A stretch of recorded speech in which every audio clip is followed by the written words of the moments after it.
Sa mundo ng mga musika mga paps, bihira ang pagkakataon na nagsama-sama ang mga taong may isang layunin. Ang lumika ng awiting may puso, may lalim at may saysay para sa mga Pilipino. At ngayon mga paps, isang abangan na kaganapan ang nasasaksihan natin. Kasama si Elias JTV, nakatayo ang mga respetadong pangalan sa industriya, sina Iko Claridad at Zio Salandanan, kasama ang dalawang haligi ng OPM songwriter Lito Camo at Bini A. Satorno mga paps, mga pangalan na hindi na kailangan ipaliwanag pa, mga composer na bumuo ng mga awiting tumatak sa ating puso, mga kantang naging bahagi ng ating buhay bilang Pilipino. Para kay Elias JTV, ito ay hindi lamang isang simpleng tagpo o larawan. Ito ay isang patunay ng tiwala, pagkakilala at respeto mula sa veterano ng industriya ng musika.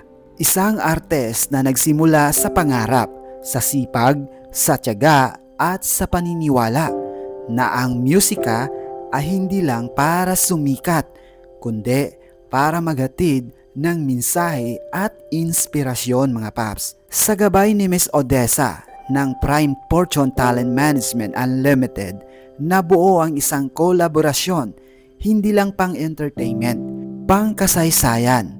Dito pinagsama-sama ang bagong henerasyon at ang walang kupas na karunungan ng mga composer na humubog sa OPM mga paps. Para kay Elias JTV, ito ay isang hakbang patungo sa mas mataas na antas, isang paalaala na kapag ang puso ay tapat, darating ang tamang oras, tamang tao, at tamang oportunidad mga paps. Hindi ito tungkol sa kasikatan lamang. Ito ay tungkol sa musika na may laman. Awiting may kwento, awiting para sa mga kababayan natin, dito man o sa ibayong dagat. At sa pagkakataong ito, iisa ang masasabi natin, maraming salamat, Panginoon, sa biyaya, sa tamang panahon at sa mga taong ginagamit mo upang magtagpo ang mga pangarap. Ito pa lamang ang simula.